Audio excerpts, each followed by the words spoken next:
Good afternoon and welcome to the National Press Club. My name is Jerry Zaremski and I'm the Washington Bureau Chief for the Buffalo News and President of the National Press Club. I'd like to welcome the club members who are here today along with their guests and our audience watching on C-SPAN. We're looking forward to today's speech, and afterwards I'll be asking as many questions as time permits. Please hold your applause during the speech so that we have as much time for questions as possible. And for our broadcast audience, I'd like to explain that if you hear applause during the speech, it may be from the guests and members of the general public who attend our speeches and not from the working press. I'd now like to introduce our head table guests and ask them to stand briefly when their names are called. From your right, Anthony Gallo, a playwright whose play Margarita is opening in New York in January, a longtime club member and DC resident. Skip Kaltenhauser of naturaltraveler.com and an independent writer. Nancy Shaya, freelance photographer and member of the Press Club's Photography Committee, and someone who has been elected as a DC Advisory Neighborhood Commissioner from Adams Morgan. Anna Iannuzzo, editor for ANSA Italian News Agency. Phil Fenty, father of the speaker.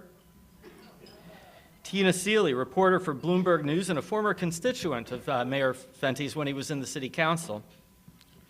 Michelle Cross Fenty, the First Lady of the District of Columbia. Skipping over the podium, Melissa Charbonneau of CBN News, the Vice Chair of the National Press Club Speakers Committee. Skipping over our speaker for a second, Dipka Bambani, reporter for McGraw-Hill's Energy Division Platts and the Speakers Committee member who organized today's luncheon. Jan Fenty, the mother of the speaker. Trudy Walsh, senior writer for Government Computer News. Andrew Craig, president of Wireless Communications Association International. Dawn Only, account director for Spire Communications. And Ramesh Bhutani, president of HRGM Corp. And executive producer and host of the Darshan TV show.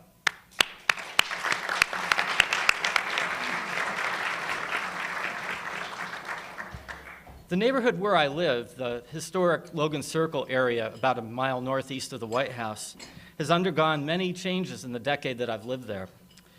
And one of the most unusual came in early 2006 when, on weekend days, I suddenly noticed hordes of fresh-faced young people wandering the streets all clad in green. They appeared out of nowhere, it seemed, but they were everywhere all of a sudden. Outside my door, whenever I left. Always asking me the same question: would I vote for Adrian Fenty for mayor of the District of Columbia? Those enthusiastic young volunteers and the candidate they loved inspired thousands of district voters in 2006, enough to elect the former city council member in a landslide as the city's youngest mayor ever. Mayor Adrian Fenty, our speaker today, came to office promising change, and there's no doubt he's delivered. For one thing, he doesn't wear bow ties. For another, BlackBerry in hand, he's taken control of the city government and implemented the best practices of other cities in hopes of giving district residents the best possible local government. And perhaps most importantly of all, Fenty pushed fiercely ahead with his top priority, improving the DC public school system. He appointed a new schools chancellor and worked to reduce the power of the DC Board of Education and increase his oversight of the city's public schools. Fenty has said many times that he believes in public schools, that several Nobel Prize winners went to public school, that public school students can learn to improve their lives and the city around them. But sometimes the problems of DC's public schools seem as intractable as they are implausible. For years, the district had trouble getting textbooks to its students. The latest figures show that 2/3 of the city students have low reading and math scores. And the mayor's office got 700 complaints about problems in the schools this summer alone. Together with his new schools chancellor, Michelle Rhee, Fenty has taken to addressing all those problems with the same diligence he pays to all those emails he gets on his BlackBerry. He says the schools should be held accountable for their performance.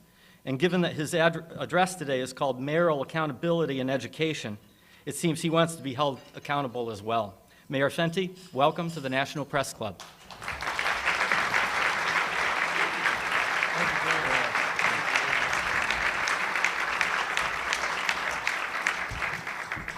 Well, thank you very much, and good afternoon. It is an honor to be here, and I just want to start off with a couple of quick remarks. First, Melissa, to my right, told me that she's pretty confident that I'm the only speaker who's had their parents with them at the podium.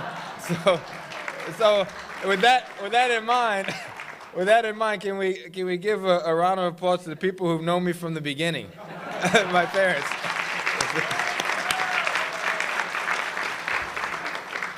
And I usually don't give any sources to the media. You all are good enough, but feel free to use my mom as a source. It won't be biased, I promise you. And most importantly, we are all honored today to be joined by the woman who has stood beside me as a regular person and now as mayor of the District of Columbia, running all over the place. And she not only makes sure that, that the house and the household are kept well, but she's the attorney up the street at Perkins Coie, the mother of our twin boys, and she does an amazing job as the First Lady of the District of Columbia, Michelle Cross-Fenty.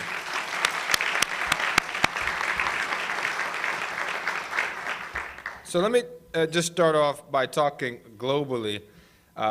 If you look around the country, we were just talking about Buffalo, New York, and Mayor Brown up there, who's a new mayor and doing great things for the residents of Buffalo. But it really is an exciting time in the country. There are new, energetic mayors in places like San Francisco, Atlanta, Denver, you name it, who are really taking a real private sector approach towards running their cities. And when I say private sector, I really mean just getting down to business, real efficiency, holding people accountable, and focused on nothing more than results for the taxpayers. And I think it's having the type of renaissance in the country that people realize who live in the cities, and may realize outside, but probably hasn't been talked about in a historical perspective, as it probably soon will be. Here in Washington, D.C., you see the revitalization. We literally just left the Anacostia River, where Forest City Development is going to build, I think it's a $1.5 billion development right next to the new baseball stadium. Earlier this week, we were at the Harmon Shakespeare Theater, which is an $89 million project. And all around the city, from residential neighborhoods to downtown, you see the type of investment in energy that didn't exist 10 years ago in Washington, D.C., and didn't exist 10 years ago probably in major cities from New York to Chicago to Los Angeles. And so I think it's a great time for the country. And still, even with all of the energy by the new projects, there still really is the traditional projects that come across the mayor's desk. Press conferences about crime in an area, press conferences about lawsuits against the city, legislation that needed to be passed. And then there are the larger issues that still have to be resolved. I call these the higher hanging fruit in the city: poverty, crime, human services issues. And in the District of Columbia, we, of course, as most people here know, continue to lack voting representation in Congress, which is just up the street, by the way, despite the fact that we all pay federal taxes and have done so for 200 years. And so there are issues abound, no matter what city you are in, but there's probably no larger issue in the big cities of America than education. And Washington, D.C. is right now in the process of facing that issue head on. Well, why is education the premier issue? Here in D.C., you've got famous museums, famous monuments, and we talked about the restaurants and the malls, etc. You've got old residents and new residents who love the city, but without a world-class public education for our children, I think it's safe to say that none of these other things matter. The residents who have recently moved to Washington, D.C., the residents who have lived here for a long time will not be able to maximize their potential if every young person in our city does not have a great opportunity. But it is a nationwide problem. In LA, only 14% of students in the public schools are proficient in science, for example. In history and social science, 20% are proficient, and in English, it's just a tad better at 31%. In Miami, another great city represented by a great mayor, they have the nation's 4th largest school district, but if you're in high school in Miami, you have less than a 50-50 chance of graduating with your classmates. Here in Washington, D.C., especially on the eastern side of the city, only 1 in 3 students on the eastern side finishes high school in 5 years, and only 1 in 20 graduates college within 5 years.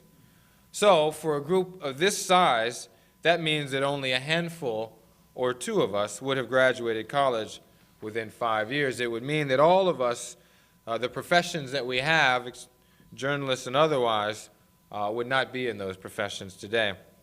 And this has great implications on the future of a city like Washington, D.C. If your parents and grandparents don't finish high school, I think everyone is aware, it's likely that the grandchild or child will not as well. So we have entire generations where this cycle is playing out in our inner cities. In the District of Columbia, despite the fact we've had 12 consecutive balanced budgets and our employment base is growing, only 28% of the jobs in the district are held by residents of this city, according to the D.C. Chamber of Commerce. The one glaring explanation for this is that our schools are not preparing young people properly for the working world. Indeed, every social ill affecting the population of our city can be traced back to education.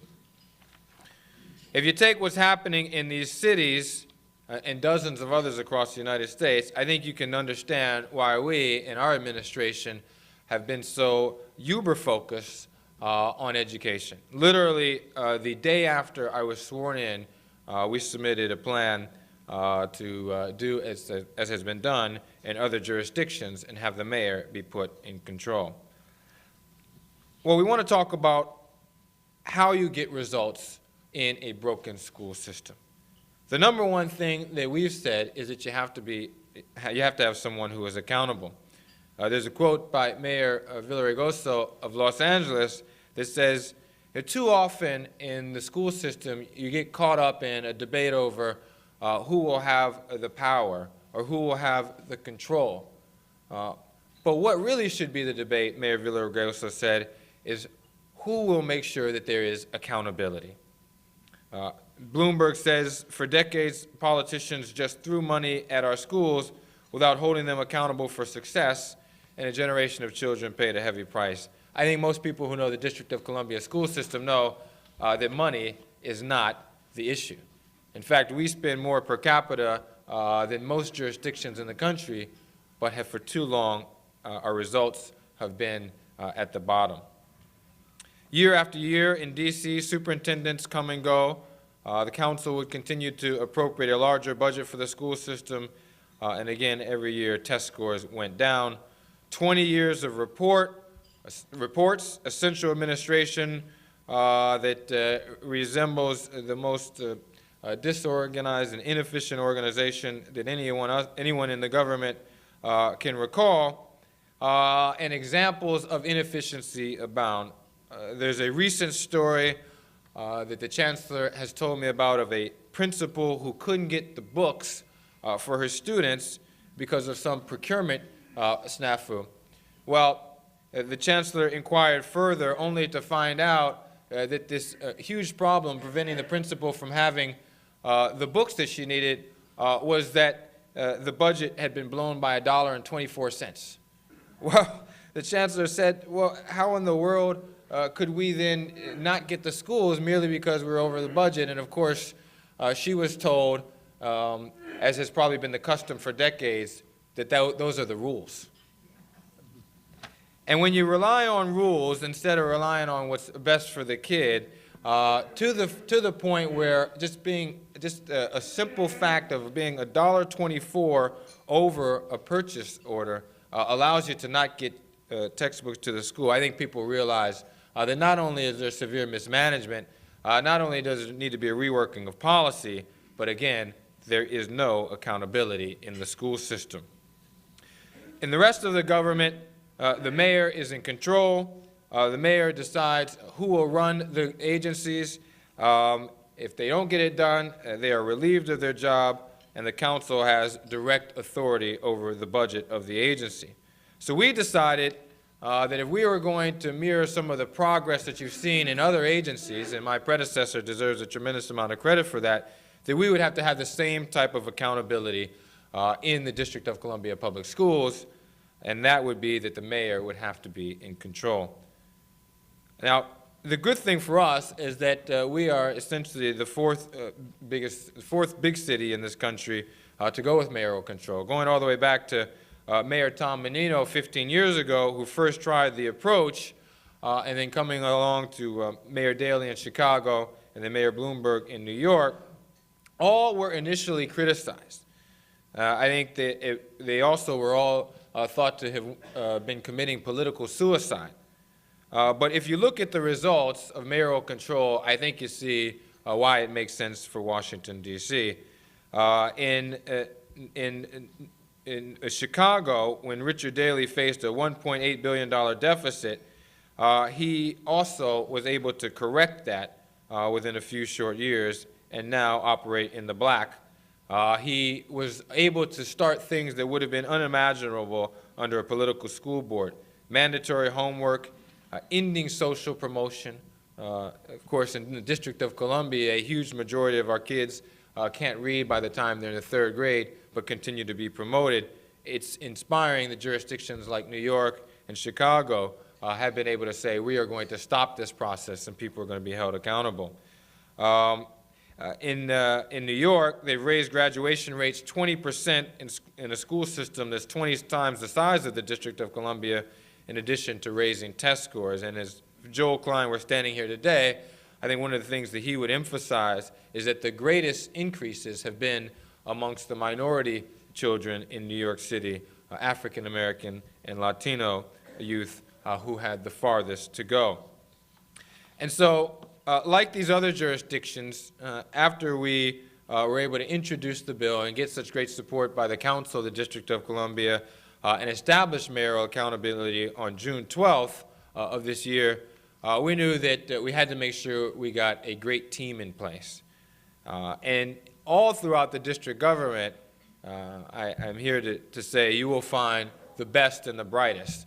But when you're trying to turn around a school system that's had decades of neglect, I think it's safe to say that even the best and the brightest wouldn't do. We had to find the best, the brightest, and then some. Luckily, we already had on board Victor Reynoso, who's not only been on the school board, but is a real reformer in education. We had a great state superintendent of education, Deborah Gist, and we found the #1 facilities person in the city, Alan Liu, who had built a convention center in New York, a convention center in Washington, D.C., and was well on his way to building the new baseball stadium here in the nation's capital, and convinced him to take the facilities job, knowing that the facilities nightmares of our school system are like so many other urban school systems where there's just been no maintenance, and the deferred maintenance are now a big capital problem. But at the top of our school's hierarchy is the chancellor position. And in choosing this position, we actually went with someone who I think most people would refer to as a non-traditional candidate, Michelle Rhee. And we chose Michelle because of her management acumen, because she had been a teacher herself and started a program called the New Teacher Project, which essentially made sure that urban jurisdictions got some of the best and brightest teachers who were looking to come into school systems. But more than anything, I think what Michelle represents is a real building on what was done in Boston and Chicago and New York. There they also, I think, most often looked at people who were not from the traditional ways of finding chancellors, non-traditional candidates. But Michelle is the first chancellor to run a big city school system who's actually from the front lines of the reform movement herself, having been in Teach for America and being part of, I think, a new generation of people in this country who want to tackle education and who want to do so by going against the grain. It really is a real movement and a real boost to the reform movement to now have one of those quote-unquote outsiders or frontline reformers actually running a public school system. And if you've looked at some of the press clippings from what she has been able to do, she has already made enormous strides in just convincing people that not only is there accountability, but there is a real understanding that responsiveness and efficiency have to be part of running the school system. And most importantly, as we like to say, we believe that this school system, like so many others, for decades has been run for what is best for adults.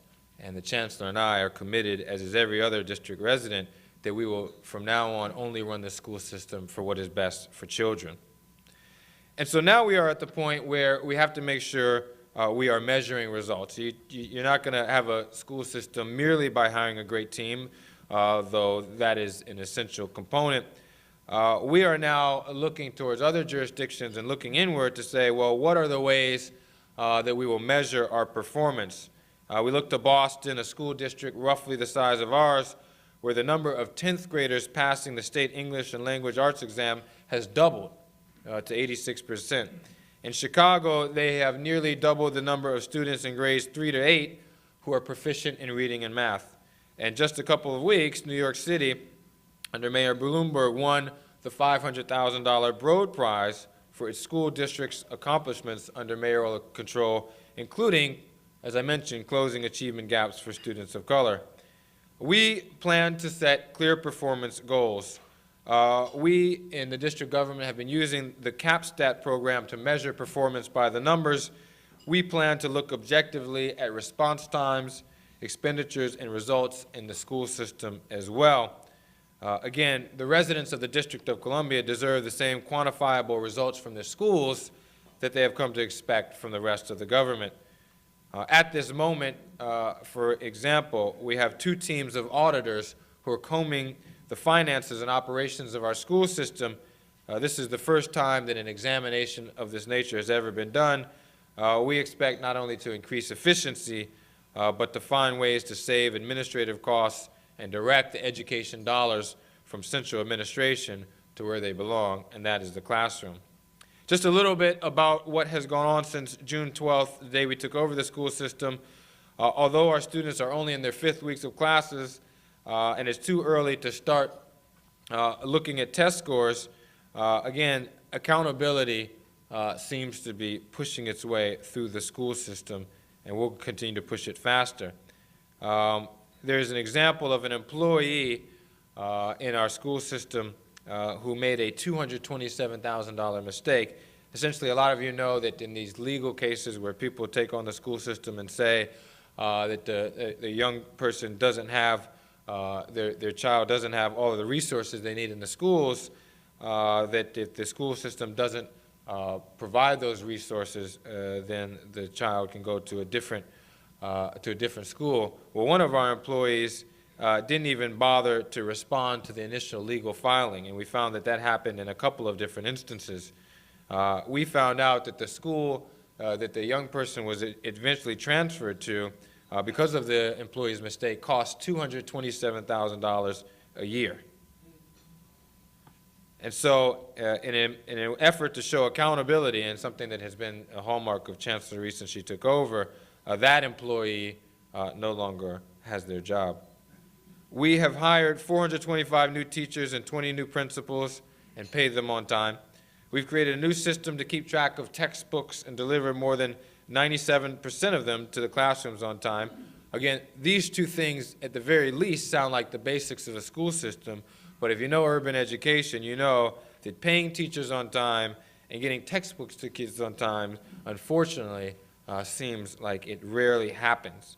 We've scanned and filed more than 4 million disorganized confidential personnel documents. When we arrived in the school system on June 12th, our personnel office literally had the files strewn all over the floor. Not a good way to make sure you pay people on time or to even know if the people who you're paying actually report to work. We've fixed up hundreds of classrooms in almost half the schools with both public and private investment, built 6 new athletic fields, and provided new uniforms for every high school team. And later this afternoon, we'll be releasing new findings and recommendations about how to finally right-size the structural weaknesses in our central administration. We'll have a list of employees and how much money they make, as well as how much money are on leave. We'll stop losing money on food service. We'll cut spending on utilities and security without cutting services. And we'll have a list of the system's contractual obligations for the first time. And again, while these basics may sound like something that should have been taken care of a long time ago, we are here to say that we agree. But the fact of the matter is, under the old system of doing things, they were not resolved, but they will be under mayoral control. President John F. Kennedy once said, "Many months of sacrifice and self-discipline lie ahead, months in which both our patience and our will be tested, months in which many threats and denunciations will keep us aware of our dangers." President Kennedy was, of course, talking about the Cuban Missile Crisis. The schools may not measure up to that national fiasco, but as Kennedy concluded, he said the greatest danger of all would be to do nothing. As we go into the next couple of weeks and months and years in the school system, we know that making the tough decision will not be well received by all. There will be lots of pushback. There will be people who literally have made their careers on doing things the way things have always been done. So it will take courage on behalf of the Chancellor and the administration, the Council of the District of Columbia, but also on behalf of the residents of the District of Columbia to say that we know there's pushback, but we want to see this administration push ahead. So what does the future hold for the District of Columbia Public Schools? Every classroom should be in excellent physical condition with state-of-the-art equipment. Every teacher and principal should have access to top-notch professional development opportunities. The central administration, whether dealing with its own employees or with parents, should have a customer service approach, and children should have appealing, nutritious choices for breakfast and lunch. We will bring more of our students with special needs back into the classrooms of their neighborhood schools, keeping them a part of their own communities. We'll raise test scores and graduation rates. We'll keep working aggressively with nonprofits like the Gates Foundation to double the number of students in the class of 2010 who graduate from college, and triple the number for the class of 2013. Ladies and gentlemen, nearly 600,000 residents of the capital of the greatest democracy on earth depend on my administration to do this job every day. With their support, patience, and everything else, I'm confident that the District of Columbia Public Schools will be a shining example for the rest of the nation and for the rest of the world, a place where the promise of a bright future belongs to every student and where every child has a chance to succeed. Thank you very much.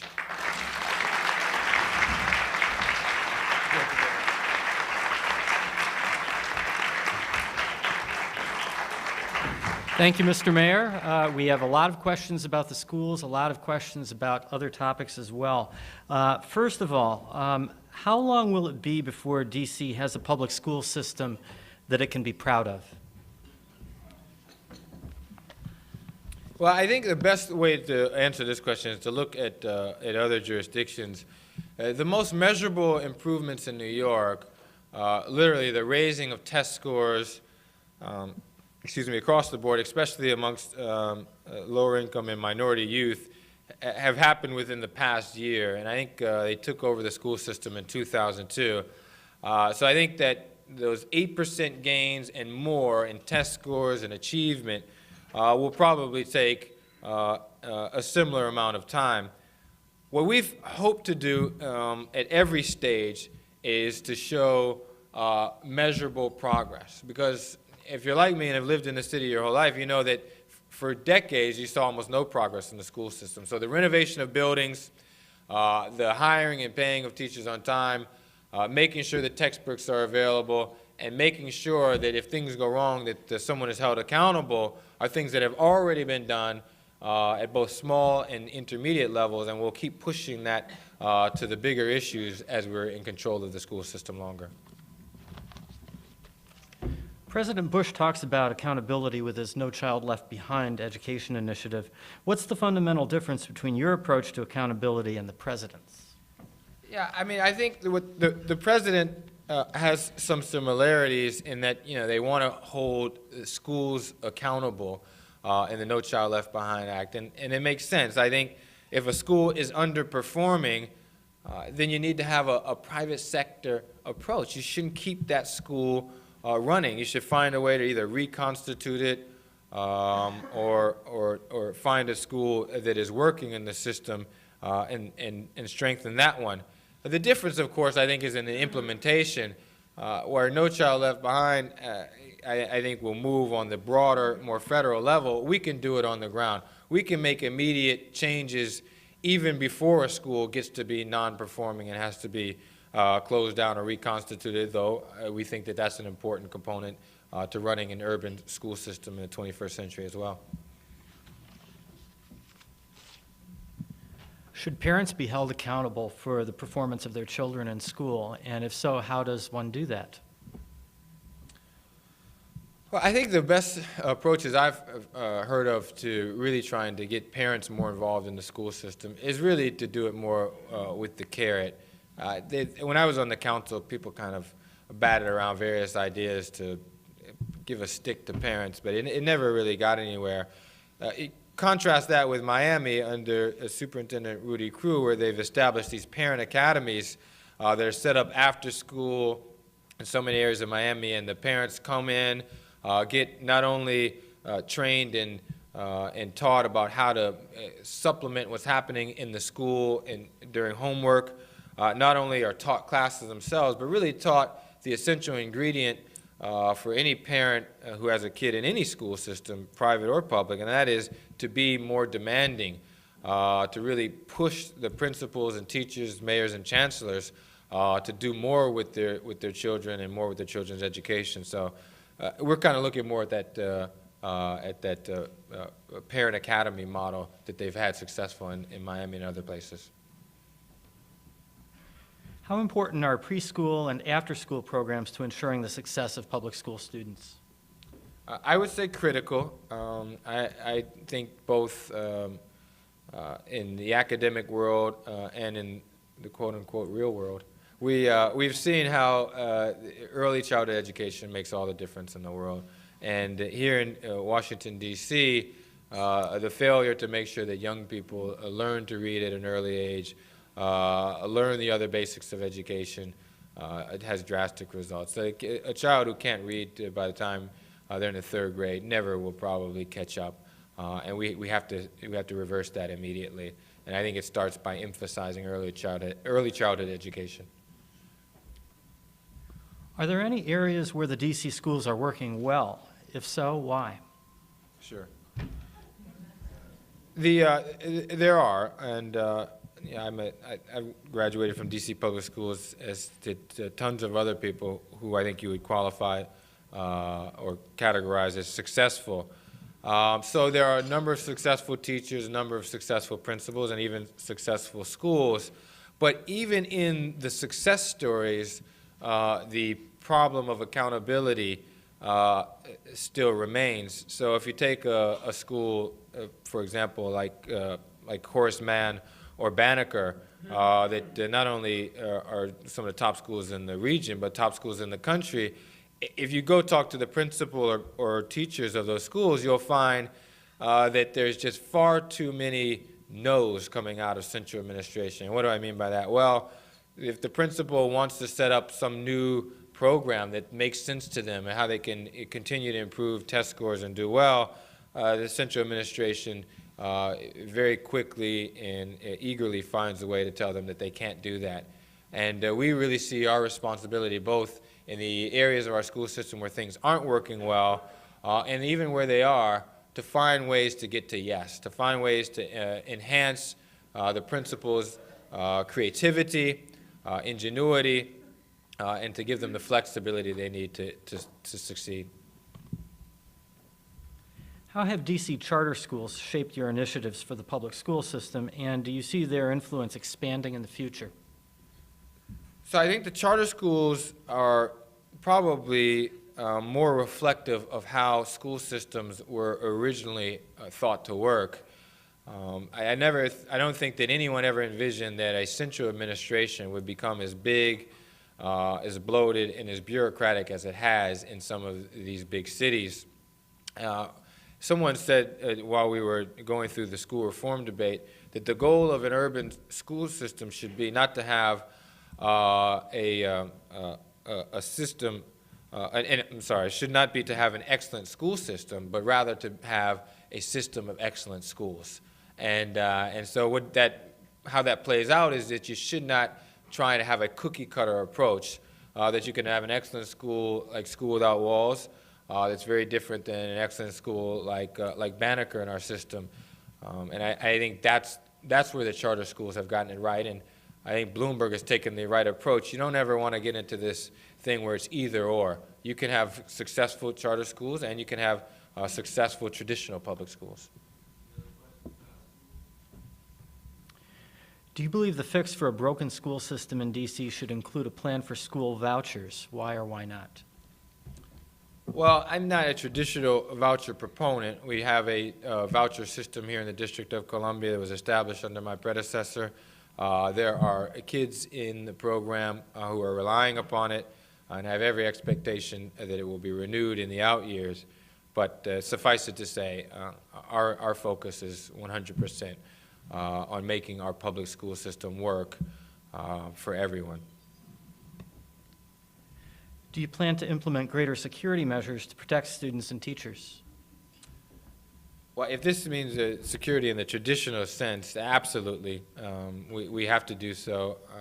You cannot have schools where people feel unsafe, whether they are a child going there, a parent picking up their child, or certainly a teacher. And we have a lot of good ideas. I think some of the best practices here rely somewhat and partially on law enforcement, and we've got law enforcement running our schools. The Metropolitan Police Department is in control, and they're going to keep doing a good job and keep improving. But there's been a real movement to get peer mediators into the schools, and we really support that program. Here in Washington, D.C., we have a recreation program called Roving Leaders. We have nonprofits like a group called the Peaceaholics, which come from the same life experiences of many of our quote-unquote troubled youth, and I think we'll connect with them more than a mayor or a chancellor, or certainly more than a police officer ever could, and steer them in the right direction. So I think it's both a law enforcement issue as well as it's a peer mediation and peer intervention issue. 3 contractors were fired yesterday, but the school's project managers, who were also blamed, were reassigned rather than fired. Why? Yeah. So one of the 2 things that we're working on right now in real time is legislation that would allow the chancellor and the school's facilities director greater flexibility in holding people accountable. And quite simply, the old way of doing things just required so many different bureaucratic hoops that it was impossible to hold someone accountable. We think that a legislative change is in order. We're currently drafting that. We'll be submitting it to the Council of the District of Columbia. And we believe that these 2 leaders, if we're going to run the world's best school system, have got to have the ability that in the case just like that one, holds people accountable. And once that legislative change is made, expect it to happen rapidly. Most of the school buildings that we have repaired need to be torn down. Why spend taxpayers' money on old buildings? So I always remember something that someone told me when I heard someone, I think that question was asked in a public forum one time, and someone answered the question that Harvard has old buildings. And what I think they mean by that is just having an old building doesn't mean that it needs to be torn down. What you need in old buildings is they need to be maintained, and they need to be given care, and that is what has been missing from this school system. I suspect it's the same in urban school systems around the country. Okay, we also have some questions that are a little bit more political in nature. What is the primary hurdle that has prevented D.C. from getting the vote in Congress, and do you think that will change during your administration?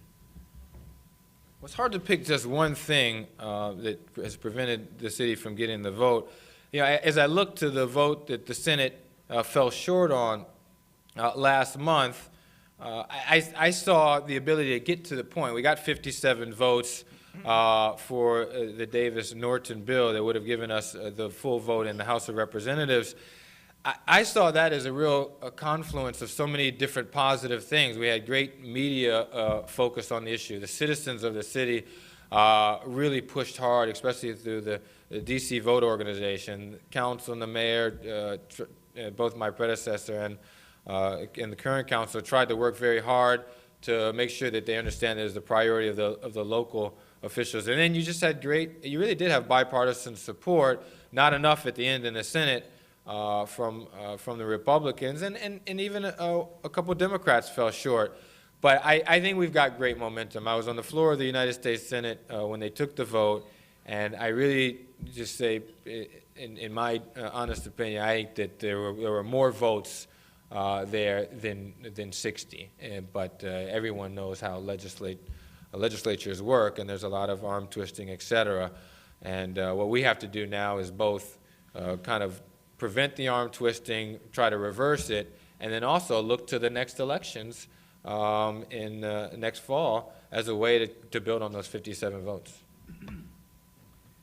Have you talked to Speaker Pelosi or Senator Reid about putting the voting issue on a must-pass omnibus spending bill? Just an idea. Right. Someone knows the legislative process. I will. Oh. I think we have some news there. Someone who also may know the legislative process asks, won't the possibility of district residents getting congressional representation ultimately be determined by amending the U.S. Constitution? Why not pursue that instead of the approach you're taking now? Yeah, well, the House of Representatives can be added to without a constitutional amendment, and there are legal scholars who have opined on this, especially on the right, people like Ken Starr and others. So we thought this is a great approach for right now in the District of Columbia, and I don't think that it means that there's not a right approach for getting the full franchise. And I think most people do realize that to get to full statehood, it is going to have to take a constitutional amendment, and we think that that should happen as well. But we thought that there was real merit in the fight for the voting member of the House of Representatives, and we'll keep pushing for that as well. The Supreme Court is planning to take up the issue of whether D.C.'s gun law is unconstitutional. What would or could your administration do if the court finds that the law is unconstitutional? Okay, so if the Supreme Court either rejects our petition to hear the case, or if they agree with the lower court, then just factually, it will be up to the local government to write a law that complies with the lower court's ruling. What the lower court found, which flies in the face of almost constitutional interpretation for 100 years, is that the Second Amendment applies to individuals. The Supreme Court has held itself that the Supreme Court, that the Second Amendment only applies to state militias, and that any jurisdiction, if they want to give individuals the right to carry handguns, they can, but that there's no constitutional right.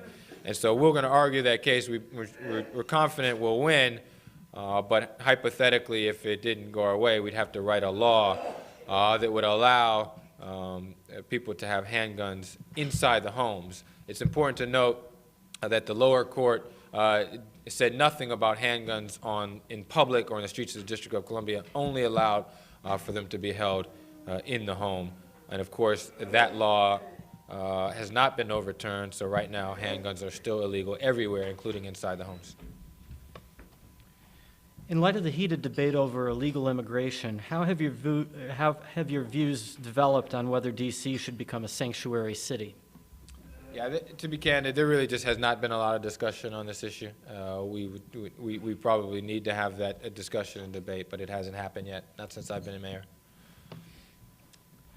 You have endorsed Barack Obama for president. How involved do you plan to get in his presidential campaign? Well, we've already tried to raise the profile of the senator here in the District of Columbia and in other places where I think people pay attention to the issues of the city and urban issues in general. I think the short answer is when you get in a campaign, you do everything possible to win. And so count me in on the doing everything possible category. Why isn't he doing better in the polls? That's a take apart. So I've talked to the senator over the past month. I think that presidential campaigns, unlike a campaign like the one I ran, is a very focused, strategic campaign. And we are now in October. The primaries are still months away. I think people expect not only for there to be a shift, but for exposure to really grow over the coming months. And I think even though in Washington, D.C., Senator Obama's name is a very big name, across the country, in the heartlands of the country, he's still working on building the name recognition. I think that now the time between October and the first primaries early next year, I think you're going to see his name recognition grow exponentially, and then that gap will close. We also have a lot of questions about city operations. Starting with this, Washington has been listed as the 66th city in the nation in terms of foreclosures, with over a 400% increase since July 2006. What proposals are on your plate to work on this problem? You know, I know that our Attorney General is working both on the foreclosure issue and predatory lending. For whoever asked that question, expect there to be an announcement about how we can go after people who are preying on our residents, especially our lower income and senior residents, within the coming weeks. When the city moves on absentee landlords demanding payment and fines imposed for health and safety violations, what safeguards are there for the tenants of those buildings? Yeah, I think this situation is a real situation where this city has to be careful and not cracking down on a landlord to kick everyone out who lives there, and then the landlord kind of gets to, in the future, sell the property. So what we have tried to do, there's money available, and then there's laws available to make sure that if a property is not being kept up, and the landlord won't do it, that the government will step in, fix the property up with dollars that have been appropriated, and then put a lien on the property owner, rather than saying it doesn't meet code, so everyone has to move out, and then of course they would find another place, and eventually the landlord would sell it at a higher price. That's the way we're trying to preserve affordable housing in the city. How can we make the process of getting building permits easier and getting rid of the bad reputation that the district has for allowing people to get building permits? It's a great question. One, management. Our new director of our permits office, Linda Argo, is first rate, and she is steadily moving through the bureaucracy and weeding out people who don't understand that you have to get people's permits issued and you have to get inspections done within a matter of hours and not months. And then what we've done is we've opened up the permitting process. If you go to the Consumer Regulatory Affairs Department now, you'll find all of the people who take your information sitting out in the open. And so you don't have to worry about what's happened once you file something behind the walls of the agency. So that's a private sector approach. And then three, last month we announced that even more of the applications, permits, licenses, et cetera, can be done online. And we hope to move towards a stage where upwards of 70% of the things that need to be done at the permits office can be done online and quickly. This question comes from someone who obviously disagrees on the building permits issue. Many of our city's landmarks have been destroyed and more are marked for demolition. What will you do to keep our city's character when giant projects are taking over the city? Yeah, I think that we do have a historic preservation process. As many know, a lot of the neighborhoods in this city have been around for a long time and are unbelievable, and we do have a historic designation process for a whole neighborhood. And that, in large measure, will help protect those neighborhoods. It doesn't apply across the city, and so in other places, what we're trying to do is to make sure that restrictions on the ability to build over a lot or too tall in an area will hopefully preserve the architectural quality of the neighborhood. And our planning director is actually looking just to see if there's any other ways that we can continue to preserve the community and to really support a lot of the developers in the area who are very conscious of the historic importance of the city's neighborhoods. So we've got a great planner. She's coming forward with more ideas, and we'll be rolling them out. What are the plans for the evacuation of Washington citizens in the event of a terrorist attack? This guest says, I live at 26 and Pennsylvania Avenue and have no car. How can I leave town in an emergency? Okay, so there is a transportation evacuation route plan that's available on the website. And one of the things that we did in last month was to commit to making sure that we revised that to kind of look at the situations that have happened since September 11th, Katrina being the biggest example of that. And our Homeland Security EMA director is doing that right now. We expect to release it sometime in October. But what's important about places like the District of Columbia that it is probably just as important to prepare to have shelter in place as it is to evacuate to some other shelter. It's very likely that the safest place that you'll find is where you are right when a disaster occurs. And so what some other big city mayors like Gavin Newsom of San Francisco have done is to establish a real intense effort to alert people about what is needed to shelter in place. And those are pretty much the supplies, resources, and information you need in the first 72 hours after an emergency. So I just stole and copied Mayor Newsom's idea about his website, 72hours.org. And our chief technology officer is going to do a website exactly like that, and then we'll put brochures together that have the same information, pass it out to as many places as possible. And one thing people don't realize is that I know people criticize WMATA a lot, and you know that they have to defend themselves. They're a big transit organization. But one of the things they did right was they kept the trains going during the September 11th, the terrorist attacks, and that goes right to your question. That would have caused an amazing amount of gridlock had they not done so. So it was a good decision. When will your administration make a decision on whether to put meters in DC cabs? October 17th. This year. Okay, good. Wow, more news. How concerned are you about a potential lack of parking at the new baseball stadium? Well, it's on the top list of things that we're working on. We're trying to do two things. One, to promote mass transit, to promote to people actually just not even driving to the stadium, but using the 3 subway lines that are around the National Stadium. And then we are working to find new ways to get lots available. We're almost there. Roughly, we're at a point where everyone who has been going to Nationals games and parking could find a place to park around the area, but we want to increase it just in case. And of course, we fully expect that even more people will be going to the games on average as they continue to do even better. When will you decide on the developer for the new soccer stadium?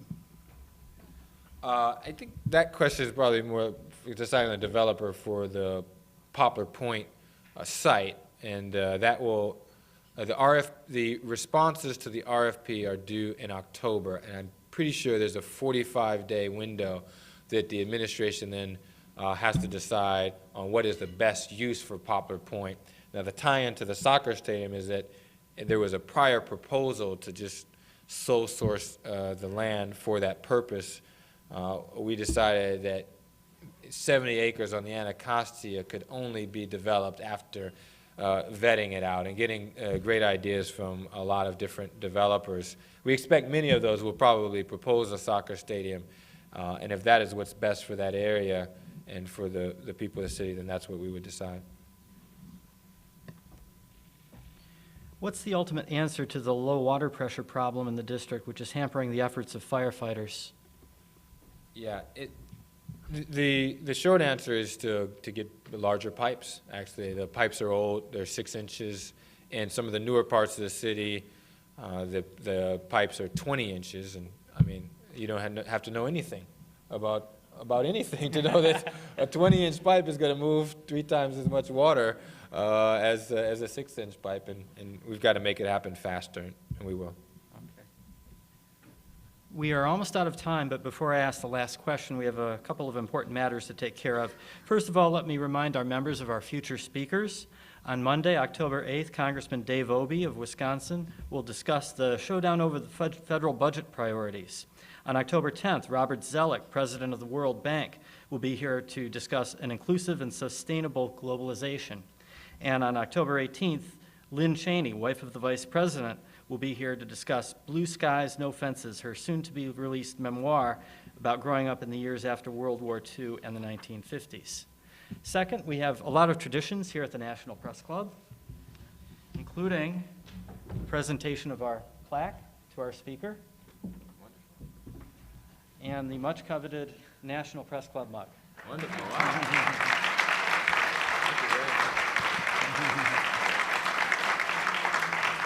Thank you very much. Sure, I sure. really appreciate it. Okay, and the last question. You're quite famous for the use of your BlackBerry, or blackberries, I should say. There's a new medical condition called BlackBerry thumb, and I was wondering if you had ever suffered from it? Yeah. So I think the way to solve that problem is to have 3 blackberries, because then you're not using the same different type of blackberry. Then I am your doctor. Yeah, you can just use different ones. It's like cross training. Oh, okay. Yes. Okay.